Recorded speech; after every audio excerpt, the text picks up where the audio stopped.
ছেলে বা একটা মেয়ের বিয়ে হয়, সেদিন তাকে নতুন সাজে সাজানো হয় না? যাকে পাড়ার মানুষ প্রতিদিন দেখে, কিন্তু সেই দিন আবার তাকে নতুন করে দেখতে আসে। এ বিয়ের সাজো ললাটে চন্দ্র, হিমা খাবে সারা গায়েতে। এ বিয়ের সাজো ললাটে চন্দ্র, হিমা খাবে সারা গায়েতে। এ বিয়ের সাজো ললাটে চন্দ্র, হিমা খাবে সারা গায়ে। বিয়ের সাজো ললাটে চন্দ্র, হিমা খাবে সারা গায়েতে। সখী তোরা সবাই মিলে প্রদীপ জ্বালাইয়ে, তোরা সবাই মিলে প্রদীপ জ্বালাইয়ে, ওরে অধিবাস করবে তুলসী তলাতে। সখী তোরা শুনে আমাদের বয়ে যায়, সবাই আসে সবাই বেড়েছে।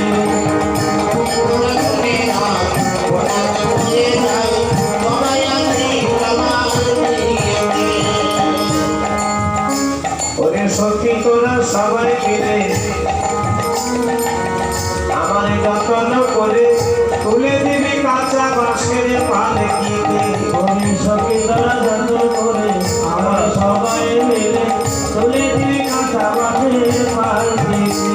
ওরে সখী তোরা সবাই মিলে, ওরে আমার যত্ন করে তুলে দিবি কাঁচা বাঁশের পালকিতে। ওরে সখী তোরা যত্ন করে আমার সবাই মিলে তুলে দিবি কাঁচা বাঁশের পালকিতে।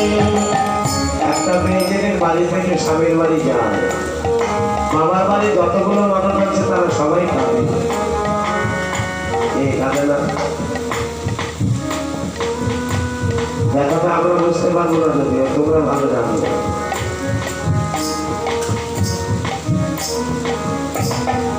এবার মেয়েটাকে কত আদর করে, কত যত্ন করে। আগে পালকির চলাচল ছিল, মানে পালকিতে করেই বউ শ্বশুর বাড়ি যেত। আর এই বিয়ের নমুনাটা কি? ওরে সখী তোরা সবাই মিলে আমার যত্ন করে তুলে দিবি কাঁচা বাঁশের পালকিতে। ওরে সখী তোরা যত্ন করে আমার সবাই মিলে তুলে দিবি কাঁচা বাঁশের পালকিতে।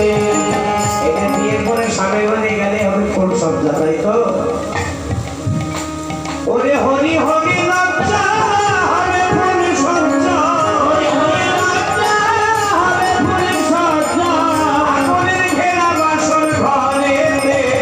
ওরে সখী তোরা শুনে রাখ, ঘনা দিন হয়ে যায়, সবাই আসে আমার বিয়েতে। ওরে সখী তোরা শুনে রাখ, ঘনা দিন হয়ে যায়, সবাই আসি সবার বিয়েতে। শুনে রাখ,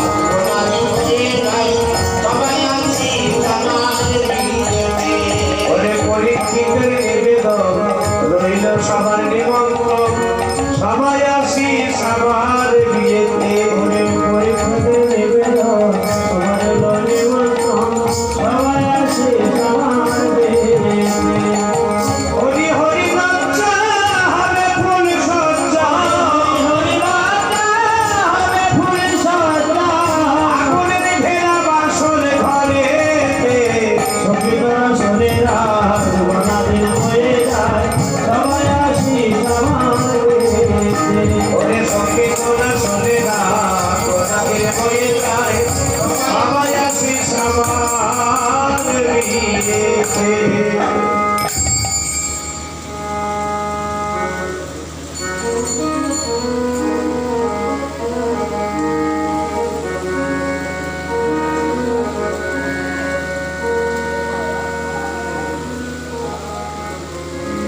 না না, তোমরা কয়েকজন আছো, শুধু শুধু দাঁড়িয়ে আমাকে কষ্ট দিও না।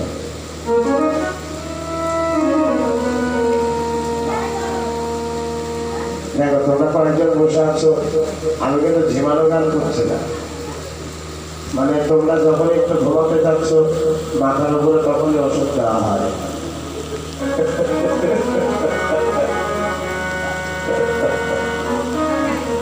কি দেখো?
হইয়া গেলে গো ওরে আমু ভাইয়া রোগিলা দিছে মায়া নদী তুমি দাবি ভাইয়া মায়ানরে কামনে যাবি ভাইয়া রোগিলা দেশে আয়া মায়ানরে কামনে যাবি ভাইয়া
Bye.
আরে বড় শ্রী গৌরাঙ্গ চাঁদ গৌরাঙ্গ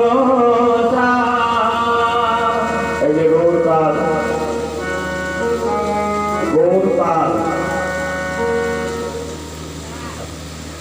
বলে গৌরামা গৌরামারে গৌরামা বলে গরি আরে না গরি বলে গৌরামারে গৌরামা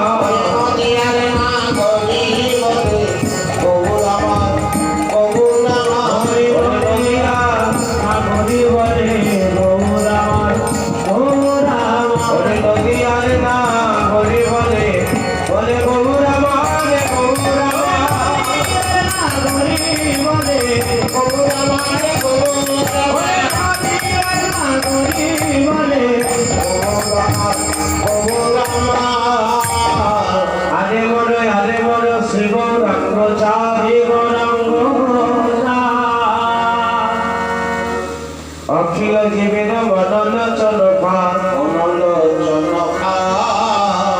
আমার গৌরের ভালোবাসার ফাঁদে যে একেবারে জড়িয়ে যায় সে আর কোনদিন ভোলে না ভাই আর কোনদিন ভোলে না রানে ছাড়ে তো গৌর ছাড়ে না আর কোনদিন ভোলে না আর পারে তো গৌর ছাড়ে না আর কোনদিন ভোলে না রানে ছাড়ে তো গৌর ছাড়ে না আর কোনদিন ভোলে না ভাই ওরে নাম করা ভোলে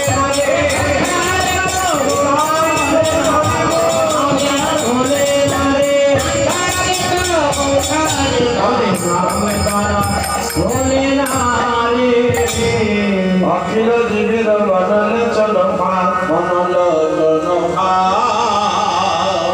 এই যে ভাগ হলো দুই রকমের, একটা হচ্ছে সংসার ভাগ আর একটা হচ্ছে ভগবানের ভাগ। যারা ভগবানের ফাঁদে জড়িয়ে গেছে তারা দেখবে ভগবানের সেবা পূজা নিয়ে পড়ে আছে। ওরা নিজের ঘর বানানোর চিন্তা করে না, ওদের সারা জীবনের চিন্তা হচ্ছে আমি কবে একটা মন্দির বানাতে পারবো। তার মানে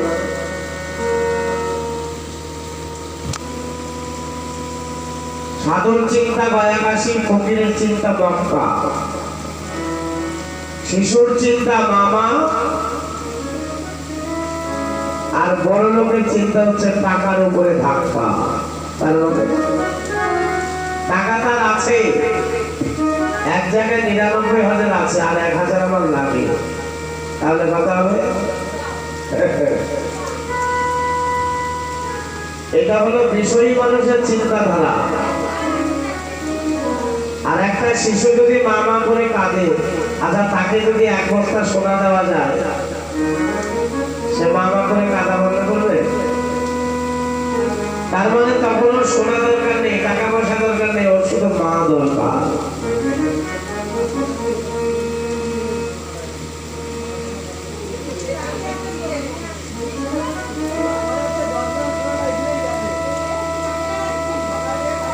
এবার সাধুর চিন্তা হচ্ছে গয়াকাশী আর ফকিরের চিন্তা হচ্ছে মক্কা। যারা একবার গৌরাঙ্গের ফাঁদে জড়িয়ে যায় তাদের সংসার ফাঁদ আর ভালো লাগে না, ভালো লাগে না আর সংসার ফাঁদে যে একবারে জড়িয়ে যায়, একবারে জড়িয়ে যায়। এবার সে যদি ভাবে যে জাল থেকে বেরিয়ে ভগবানকে ডাকবো, সে আর পারবে না।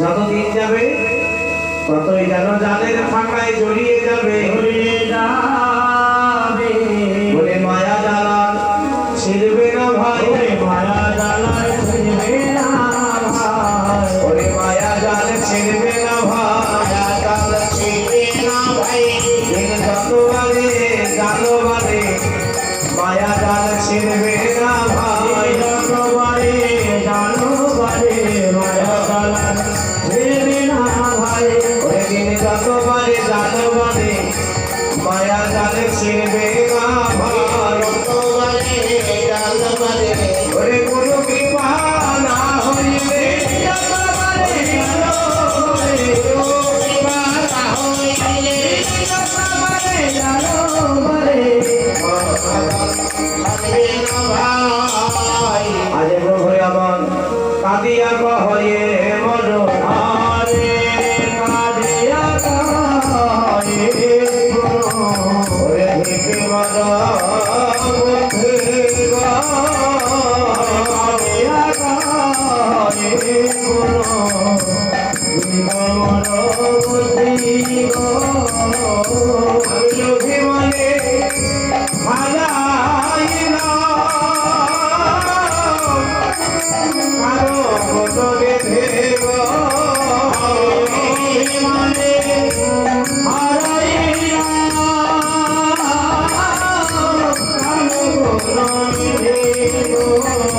ওরে মানে করা ভালো নয় মানে করা ভালো নয় ওই আগে কেউ বোঝে না মানে করা ভালো নয় এই যে স্বামী স্ত্রীর ঝগড়া হলো এবার ঝগড়াটা এমন একটা জায়গায় পৌঁছে গেল মানে দুজনের মধ্যে একজন মরে গেল এরকম হয় না ঝগড়াটা এমন একটা জায়গায় পৌঁছে গেল স্ত্রী স্বামীকে রেখে দিয়ে চলে গেল বা স্বামী স্ত্রীকে রেখে দিয়ে চলে গেল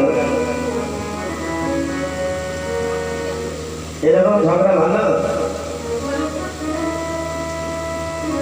আমি অভিমানে হারাইল কাদগণ নিধি বলে মানে করা ভালো নয় মানে করা ভালো নয় বলে মানে করা ভালো নয় মানে করা ভালো নয় ওই অপমান হতে হয় মানে করা ভালো নয় অপমান হতে হয় মানে করা ভালো নয় সে অপমান হতে হয় মানে করা ভালো নয় অপমান হতে হয় অপমান হতে হয় করা ভালো নয় অপমান হতে হয় করা ভালো নয় মানে করা ভালো নয় এই যে দুটো মেয়ে বসে আছে তাদের বিয়ে হয়নি বিয়ের পরে তোমরা এমন কোনো মান করবে না যে মান করলে শেষে অপমান তোমার ঘাড়ে চেপে ধরবে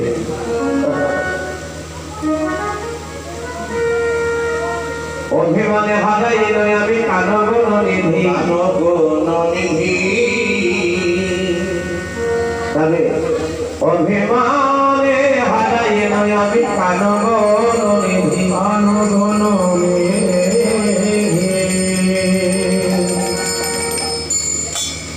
অভিমানে হারাইল কানগণ নিধি কানগণ নিধি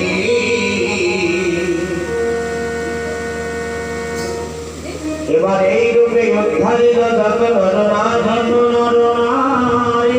এই রাধা মোহন কহে না হলো হব না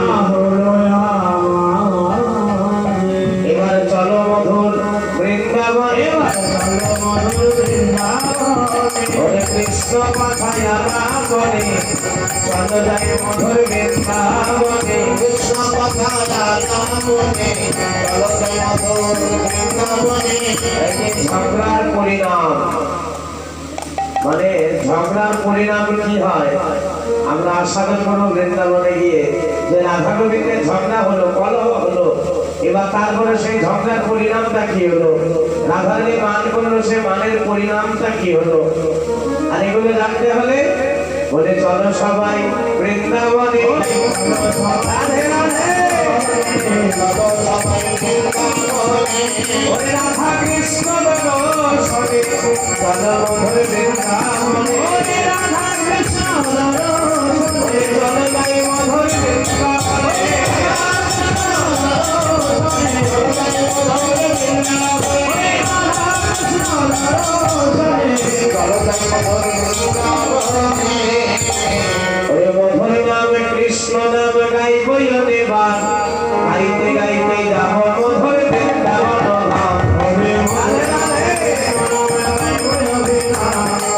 ওরে মধুর নামে কৃষ্ণ নামে গাইব নির্বাণ গাইতে গাইতে যাব মধুর বৃন্দাবন ওরে মধুর নামে কৃষ্ণ নামে গাইব নির্বাণ গাইতে গাইতে যাব মধুর বৃন্দাবন যাব বৃন্দাবন ধাম যাব বৃন্দাবন ধাম বৃন্দাবন ধাম যাব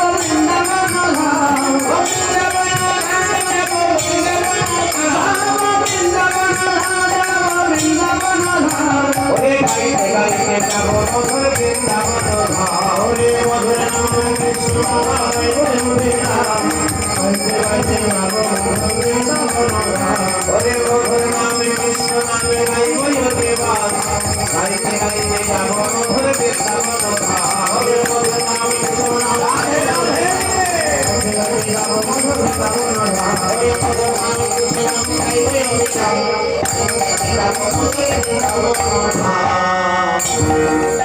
मैंने रास्ता लगाए राधा नामे की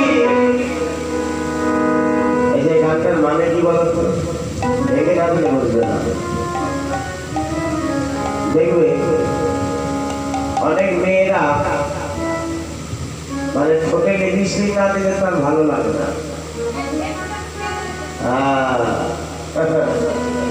আমি একদিন পেপারে দেখেছিলাম যে এক ভদ্রমহিলা 55 বছর বয়স 7 বছর বয়স থেকে ঠোঁটে লিপস্টিক লাগাতো এবার এতগুলো বছর লিপস্টিক লাগাতে লাগাতে ওই ভদ্রমহিলা 400 গ্রাম লিপস্টিক খেয়ে ফেলেছে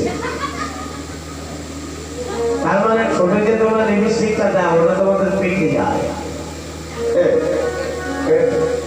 আর বৃন্দাবনের ব্রজবাসীরা বললেন যে আমরা ওই লিপস্টিকের ধার ধারি না আমরা রাধা নামের লিপস্টিক আমাদের মুখে লাগিয়ে নিয়েছি মানে সদা সর্বক্ষণ আমাদের মুখে একটাই নাম রাধে রাধে রাধে রাধে मैंने रास्ता लगाए राधा नामे की मैंने रास्ता लगाए राधा नामे की ओ मैंने रास्ता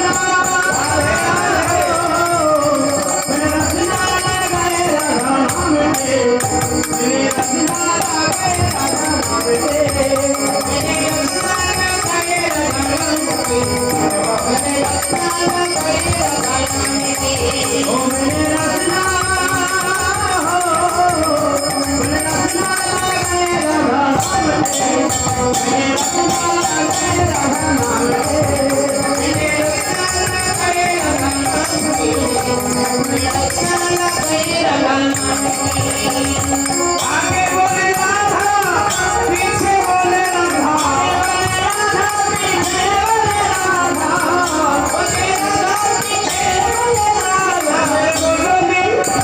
सामने बोलोनी बचाए राधा नामे की मैंने रास्ता लगाए राधा नामे की ओ मैंने रास्ता लगाए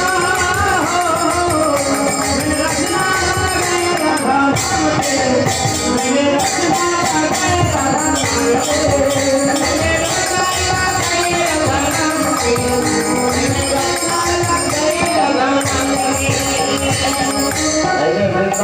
রাস্তা দিয়ে হেঁটে যাবে দেখবে তোমার আগে রাধা নামের ছবি পিছনে রাধা নামের ছবি তোমরা যারা বৃন্দাবনে গেছো তারা জানো মানে সাইকেলের তেল নাই গাড়িতে হরেন নাই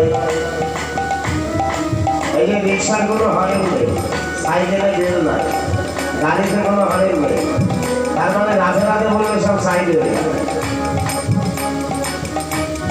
এবার একটা সাইকেল আর একটা সাইকেলের সঙ্গে লেগে গেল দুইজনে পড়ে গেল আচ্ছা আমাদের দিকে যদি হয় তারপরে কি হবে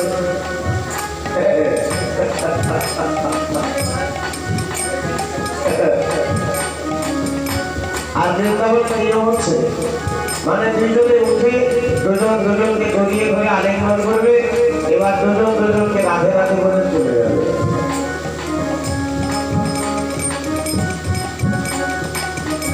তুমি সব থেকে রাধা নামে ধরে পাবে আগে পিছে ডাইনে বামে ওরে আগে বলে রাধা পিছে বলে রাধা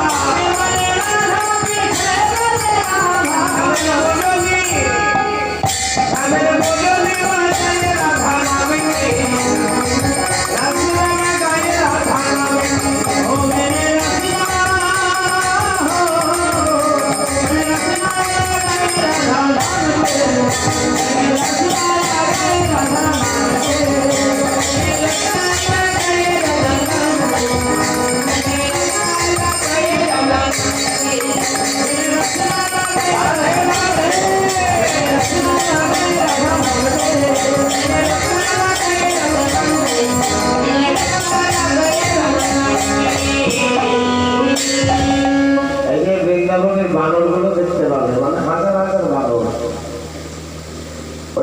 কলগুলো খুলে জল খায়, মানে কল খুলে জল খেলো আবার কল বন্ধ করে রেখে যাবে, কল খুলে রেখে যাবে না।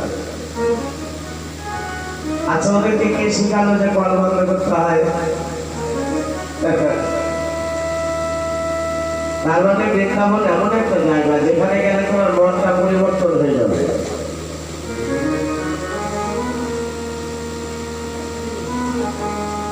বৃন্দাবনে গেলে তোমার মনটাই আলাদা হয়ে যাবে, মানে পরিবর্তন হয়ে যাবে। দেখতে পাবে কত জমিদারি রমণী তারা ধোলায় গড়াগড়ি দিয়ে রাধা নাম করছে, গিরি গোবর্ধন পরিক্রমা করছে। যারা এই গোটা ফুলের শরীরে কেটে যেতে পারে, প্রতিদিন একটা করে মন্দিরে দান করা হয়, একদিনের খরচা হচ্ছে 5 লক্ষ টাকা। আজকে একজন দিচ্ছে, কালকে আরেকজন দিচ্ছে, পরশু আরেকজন দিচ্ছে। একটা মন্দির প্রতিদিন খরচ হয় 4 থেকে 5 লক্ষ টাকা। কেন? মানুষকে সেবা দেওয়ার জন্য। তবে বৃন্দাবন ভূমি যেখানে গেলে তুমি রাধারানীর কতগুলো অলৌকিক জিনিস দেখতে পাবে, যা দেখলে তোমার মন একা একা পরিবর্তন ঘটে যাবে। যে মানুষ ভগবান বলে বিশ্বাস করে না, মানুষটা বুঝতে পারবে যে ভগবান বলে কোনো জিনিস আছে।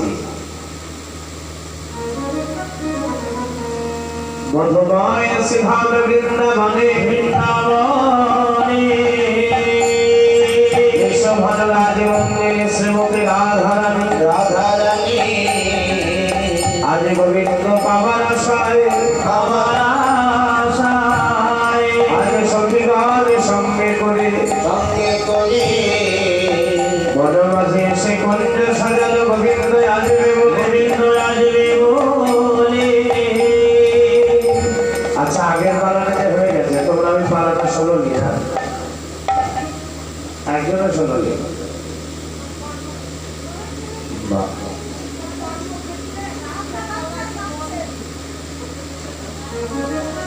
এই যে তাহলে আগের ঘটনাটা একটু না বললে বুঝবে না, আগের ঘটনাটা একটু বলতে হবে। দেখো কোনো সিরিয়াল, এই যে টিভি দেখো তো, সিরিয়াল দেখো তো, দেখবে যে কোনো সিরিয়াল মানে হঠাৎ করে একদিন দেখবে তুমি কিছুই বুঝবে না,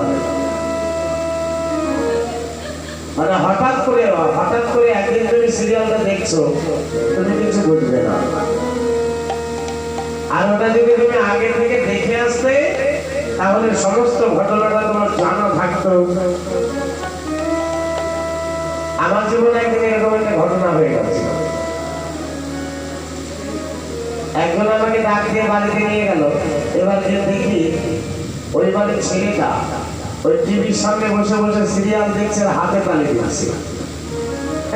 আমিও দেখলাম, কিন্তু আমি কিছু বুঝলাম না, আমার হাতে তালি দেওয়া হলো না, কিন্তু ছেলেটা হাতে তালি দিচ্ছে। এবার আমি ওকে জিজ্ঞেস করলাম, সিরিয়ালটা কি এমন আছে যে তুমি হাত তালি দিচ্ছ? বলে, কাকু আপনি বুঝবেন না। আমি কেন? যে সিরিয়ালটা অনেকদিন হলো আমি দেখছি, আজকে সিরিয়ালটা মিলন হলো, মানে সমাপ্ত হয়ে গেল, যার জন্য সিরিয়ালটার ঘটনা আমি জানি, কিন্তু আপনি তো আগের ঘটনাগুলো দেখেননি, যার জন্য হঠাৎ করে একদিন দেখেছেন, আপনার ভালো লাগে না।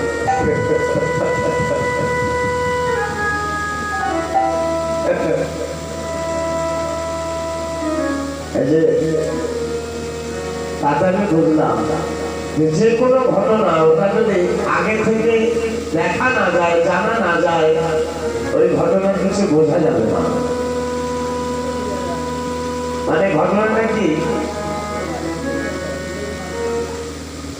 আগের দিকে নিয়ে যদি এই ঘটনাগুলো ভুলে গেছে, তোমরা শোনোনি, যার জন্য বলছি। ভগবান শ্রীকৃষ্ণ গোচারণ থেকে ঘরে যাচ্ছে, আর রাধারানী আমার গোবিন্দকে দেখার ছলনায়, জল ভরার ছলনায় না, কিন্তু দেখবে যার সঙ্গে যার ভাব আছে তার মুখ দেখলেও লাভ আছে।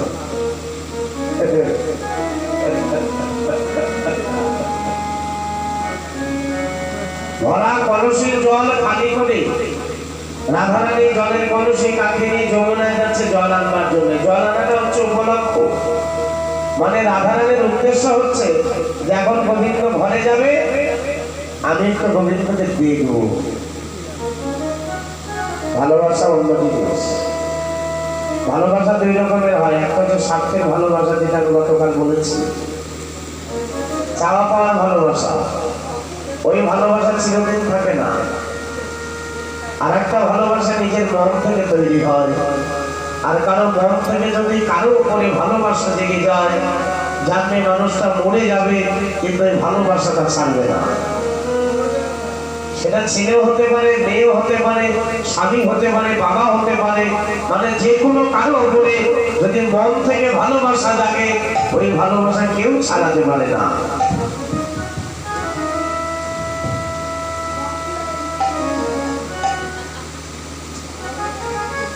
তেমনি ভাবে রাধারানী মনে মনে চিন্তা করলো, আমি গোবিন্দকে একটু দেখলেই আমার মনটা শান্তি হবে। এবার জল ভরা ছলনা করে রাধারানী জল আনতে যাচ্ছে। এবার রাস্তার মধ্যে দুইজনের দেখা হলো, কিন্তু কথা হলো না। এই যে সারদাকে নিয়ে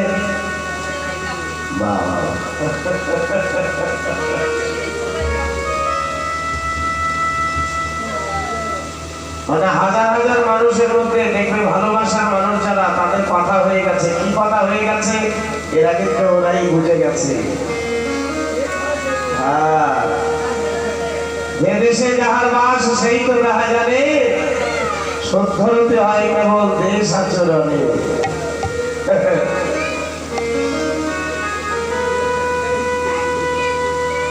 এই যে খেলোয়াড় দুই রকমের হয়, একটা পাকা খেলোয়াড়,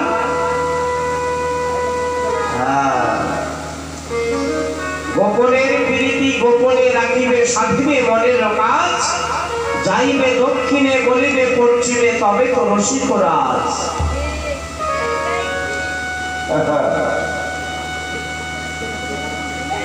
এবার নিজের গোপন কথা যদি কারো কাছে ব্যক্ত করে দাও, ওই কথা বলবার আগে তুমি মানুষটাকে ওজন করে নেবে, যে মানুষটার ওজন কতখানি আছে। আমি যে আমার কথাগুলো তাকে বলবো, তার ভাণ্ডটা কতখানি আছে। তবে তোমাদের ভাণ্ড যদি অনেক বড়, সে ভাণ্ড পূর্ণ করে নেবার মতো ক্ষমতা নেই।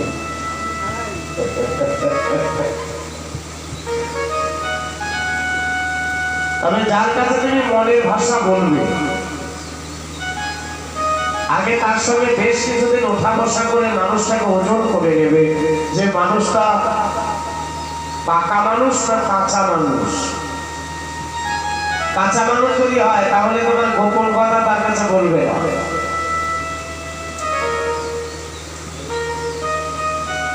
আর পাকা মানুষ যদি হয় তার কাছে বলবে, মানুষটা মরে যাবে, কিন্তু তোমার কথা তার কাছ থেকে বের হবে না। এই যে ডাকাতের দল একজনে হয় না, অনেকগুলো মানুষ এক জায়গায় হয়ে ডাকাতের একটা দল হয়, যেমন আমাদের কীর্তনের দল।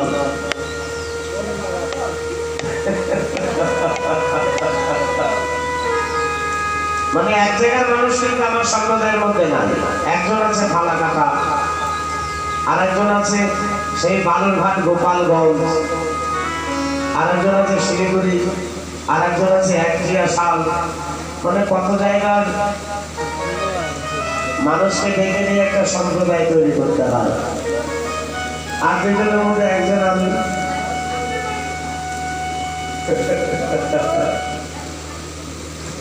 তবে এবারে ডাকাতের যে সম্প্রদায় তৈরি হয়, ওরা ডাকাতি করতে গিয়ে যদি কোনো ধরা পড়ে, মানে 10 জনের মধ্যে একজন ধরা পড়ে গেল, মরে যাবে, কিন্তু বাকিগুলোর নাম বলে না। তার মানে জানতে হবে যেটা পাকা মানুষ, ওটা কাঁচা মানুষ নয়। আর কাঁচা মানুষ যদি হয় দুই কাছে যাওয়ার সাথে, কাজেই তুমি যে তোমার ভালোবাসার কথা কারো কাছে ব্যক্ত করে বলবে, আগে তাকে ওজন করে দেখে নেবে। গোপনের প্রীতি গোপনে রাখিবে, সাধিবে মনের কাজ, যাইবে দক্ষিণে বলিবে পশ্চিমে, তবে তো রসিকরাজ। গোবিন্দ সেবার নিমিত্তে তুমি যদি মিথ্যার আশ্রয় নাও, সেটা মিথ্যার মধ্যে ধরে না, কারণ তুমি তো তোমার জন্য মিথ্যা বলছো না। আমি শিলিগুড়ি বেশ কয়েকটা ভদ্র মহিলা আছে যারা স্বামীকে ফাঁকি দিয়ে স্বামীর কাছে মিথ্যা কথা বলে ওরা লুকিয়ে লুকিয়ে প্রতিদিন কীর্তন শোনে। এবার তার মধ্যে একজনের কথা আমি বলছি, তোমরা ভগবানী বাইপাসে ঘোরাঘুরির মধ্যে দেখেছিল, ওই জায়গায় রতন অধিকারী বলে একজন মানুষ আছে যার বর্তমান টাকা প্রচুর টাকা, মানে এত টাকা যে টাকা দিয়ে মানুষটাকে পোড়ালে বুঝে টাকা শেষ হবে না, এত টাকা। এবার তার বউ স্বামীকে ফাঁকি দিয়ে দিয়ে হয়তো কোনোদিন বলতো যে শরীরটা ভালো না, আজকে একটু ডাক্তারের কাছে যাবো, আজকে একটু দেরি হবে। ঠিক বেলা 10টায় গেল, এবার 4 ঘন্টায় কীর্তন শুনবে, 10টা থেকে 2টো, বেলা 3টের সময় বাড়িতে যেত। এবার যাওয়ার আগেই ওই কপাল ধুয়ে দিয়ে বাড়িতে যেত, যে চন্দনের ফোঁটা লেগে থাকে। আচ্ছা, শুধু মিথ্যা কথা বলে কীর্তন শুনতে আসলো, এটা তার পাপ হলো না পূর্ণ হলো? গোবিন্দ সেবা নিমিত্তে এখন ওই রতন অধিকারী মহাশয়ের বাড়িতে 5 দিন করে কীর্তন হয়। তার মানে ওই যে স্ত্রী যে প্রতিদিন সাধু সঙ্গ করে যেত বাড়িতে, এবার তার স্বামী স্ত্রীর সঙ্গ করত। এই যে ক্যান্সার যদি একজনের হয়, বাড়িতে অনেকে হওয়ার সম্ভাবনা থাকে।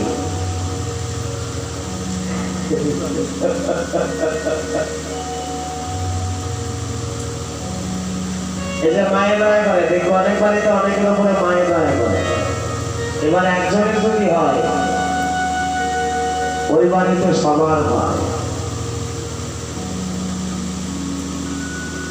যদি বলা যায় কেন হয়, এটা বিশ্লেষণ করে বের করলে দেখা যাবে যে একজনের বাতাস আরেকজনের গায়ে লাগলেই হয়। সাধু সঙ্গটা তাই। তোমার স্বামী এগুলো পছন্দ করে না, কিন্তু তুমি মাঝে মাঝে সাধু সঙ্গ করবে, কীর্তন শুনবে, তুমি বাড়িতে যাবে, এবার তোমার সঙ্গ তো তোমার স্বামী পাবে। দেখবে কিছুদিনের মধ্যে তোমার স্বামী এই পথে পথিক হবে। যদি না হয়, তোমার সঙ্গে কথা রইল, আমি সারা জীবন তোমার দাসত্ব করে দেব। সাধু সঙ্গের গুণ আছে। এই জায়গাতে এমন একটা জায়গা তৈরি হয়, যেমন ধরো এখন আসর ফাঁকা, কেউ নেই, তোমরা কয়েকজন বসে আছো, ধরে নিলাম এখানে তোমরাও নেই, এখানে তবু আমরা বসে বসে কীর্তন গাইব। আমরা জানি এখানে রাধা গোবিন্দ বিরাজিত, মানে রাধা গোবিন্দ এখানে বর্তমান জেগে আছে। এরা জেগে আছে কেন? যেদিন তোমাদের এই জায়গায় অধিবাস কীর্তন হয়েছিল, সেদিন থেকে 64 মহন্ত তারা জেগে আছে, রাধা কৃষ্ণ তারা জেগে আছে। শুধু মানুষের জন্য কীর্তন দেওয়া হয় না, কে শুনলো আর কে শুনলো না তাদের জন্য কীর্তন দেওয়া হয় না। আমি এই প্রশ্নটা অনেক জায়গায় করেছিলাম। মালদা ডিস্ট্রিক্টে এমন এমন জায়গায় কীর্তন হয় যেখানে একটা লোকও থাকে না, একজন ভক্ত থাকে না, অথচ 3 দিন 4 দিন কীর্তন, যেখানে 4 লাখ 5 লাখ টাকা বাজেট হয়, অথচ কেউ শোনে না। আমি কমিটিকে বলেছিলাম, দাদা কীর্তন শোনার মানুষ নেই, আপনারা এত টাকা খরচ করে আমাদের নিয়ে আসেন। বলে, দাদা মানুষের সঙ্গে অর্জনে কীর্তন দেয় না। বললাম, তাহলে দেন কেন? বলে, মানুষ তো এক জায়গা থেকে আর এক জায়গায় গিয়ে কীর্তন শুনতে পারে, ভক্ত সঙ্গ করতে পারে, আর যারা গাছ হয়ে দাঁড়িয়ে আছে এরা তো কোনোদিন এক জায়গা থেকে আরেক জায়গায় যেতে পারে না। আমরা তাদেরকে নাম শোনাবার জন্য কীর্তন দেই, আমরা দেশের মঙ্গল হওয়ার জন্য কীর্তন দেই। তার মানে কীর্তন হলে শুধু মানুষের মঙ্গল নয়, কীর্তন হলে স্থাবর জঙ্গল, গাছপালা, কীট পতঙ্গ, পশু পাখি যা আছে সবার মঙ্গল হয়। এই কৃষ্ণ কথার ধ্বনি যার কানে যায় তারই মঙ্গল হয়। তবে যে কাজটা যত কঠিন, দেখো ওই কাজটা তোমার জন্য তোমার জীবনে সাধনা। একটা ছেলে যখন, একটা ছেলে হোক আর মেয়ে হোক, তারা যখন লেখাপড়া করে জীবনে কষ্ট কিরকম হয়? অনেক কষ্ট হয়। এই কষ্টটা কাউকে বোঝানো যাবে না, যারা লেখাপড়া করেনি তাদের বোঝানো যাবে না যে লেখাপড়ার কত পরিশ্রম হয়। যে কাজটা যত কঠিন সেই কাজটাই তোমার জন্য তোমার জীবনের সাধনা। আর ওটা যদি তুমি করতে না পারো, জানবে তুমি সাধনা থেকে বঞ্চিত হয়ে গেলে। যেমন তোমরা বসে রাত্রে কীর্তন শুনছ, ঘুমাতে পারছো না, ঘুমানো আমি দুটো কথা বলছি, জানবে এটাই তোমার জন্য সাধনা। আজকে রাত্রিটা তোমার জন্য সাধনা। হয়তো মনে মনে তুমি একটা ব্রত করেছো যে আমি বসে বসে এতটুকু সময় আমি হয়তো ভগবানের গুণগান শুনবো। আমার পাশের বাড়ির একজন মানুষ জীবনে কোনোদিন কীর্তন শোনে না, সারা জীবন থেকে টাকার পিছনে দৌড়ায়, বাড়িতে কোনোদিন কীর্তন হয় না, ওর বাড়িতে কোনোদিন কীর্তন দেয় না। একদিন আমাকে ডাক দিয়ে বলছে, দাদা আমি বাড়িতে একদিন একটু কীর্তন দেবো, আচ্ছা আপনি কবে পারবেন বলুন তো।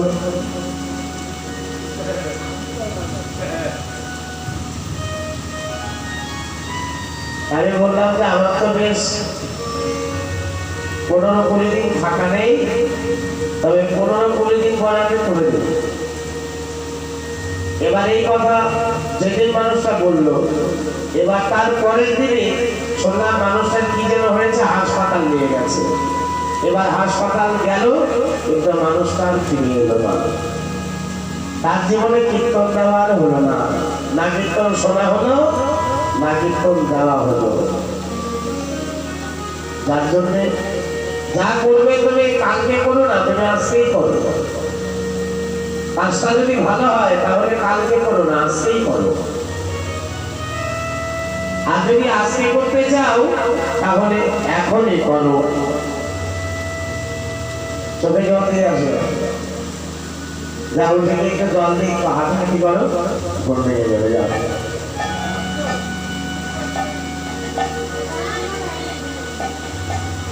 হ্যাঁ চোখে একটু জল দাও। এই যে সময়টা ভোরের সময়, তোমরা কালকেও রাত্রে জেগেছো, আমি জেগেছি।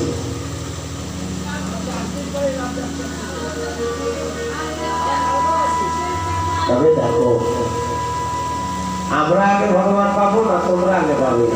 হ্যাঁ তোমরা আগে পাবে, অবশ্যই পাবে। হ্যাঁ